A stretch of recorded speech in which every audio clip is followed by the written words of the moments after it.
Magandang hapon sa inyong lahat. Andito nga po pala tayo ngayon sa aming palayan dahil i-update ko po kayo kung ilang sako po lahat yung na-treasure dito. Dito po sa itong huli pong naani.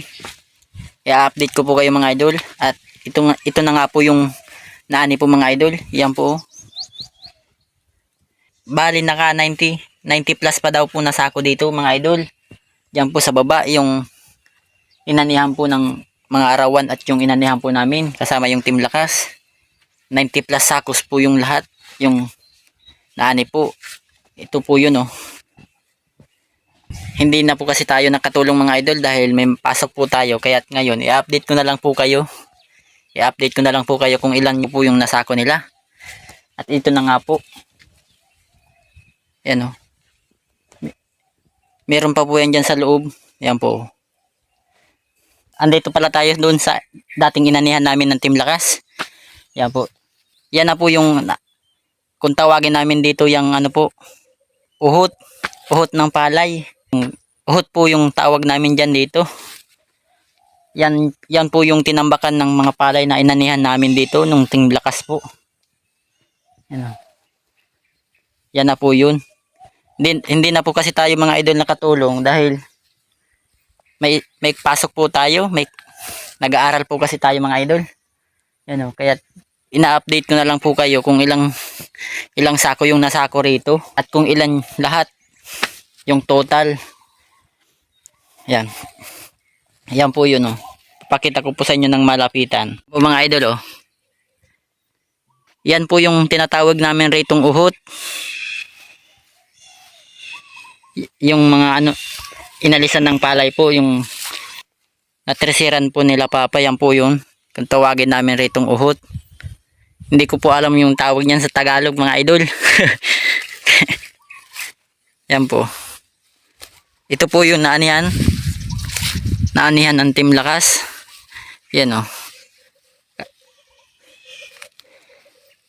Yan po. Ito kahit wala na pong anihin Naubos na po lahat yan mga idol. Dahil dito po sa amin mga idol, kada isang taon, isa lang po nagsasaka sa ganito dahil mahirap po yung tubig rito, walang patubig. Kaya't naasa po minsan sa ulan. Kaya't kung hindi po maulan mga idol, hindi na po nakakatanim ulit ng panibago.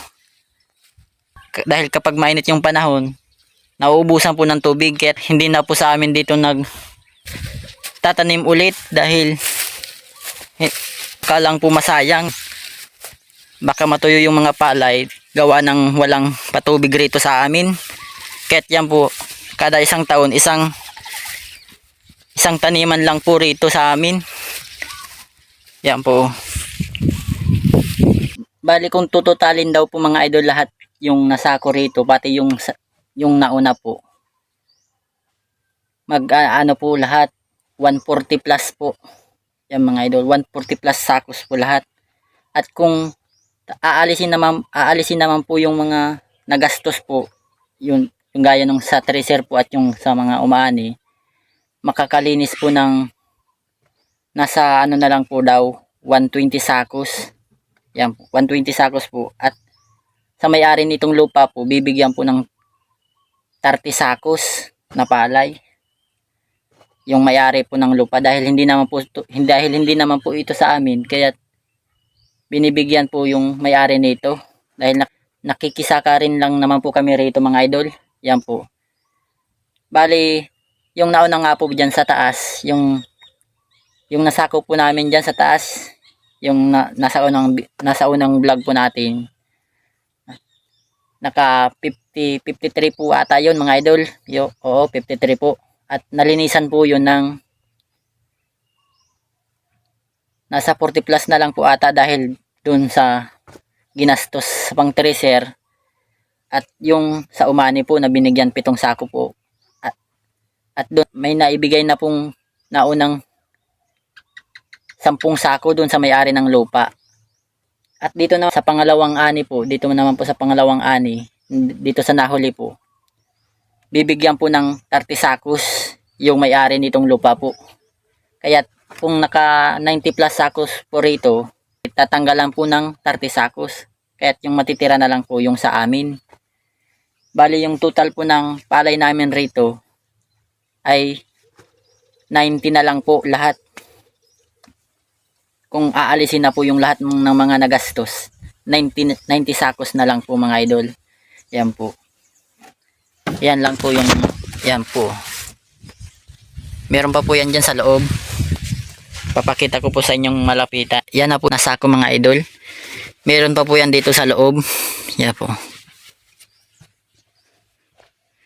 Yan. Yan po yung loob niya. Puno rin po yan oh.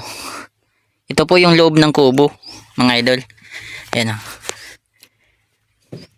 Yan po lahat. Yan na po yan lahat mga idol. Yan po. Dito ko na rin po ito tatapusin mga idol dahil in-update ko lang po kayo kung ilang sako po yung nasako lahat rito. Yan po. Bali magbibilad na lang po nito ha. Magbibilad na lang nito para maano na mapamuli kung tawagin na rito po sa amin. Mamuli. Mapamuli na po. Yan po. Dito ko na rin po ito tatapusin mga idol. Yan po. Maraming salamat. And sana supportan nyo po ang aking YouTube channel. God bless po sa inyong lahat.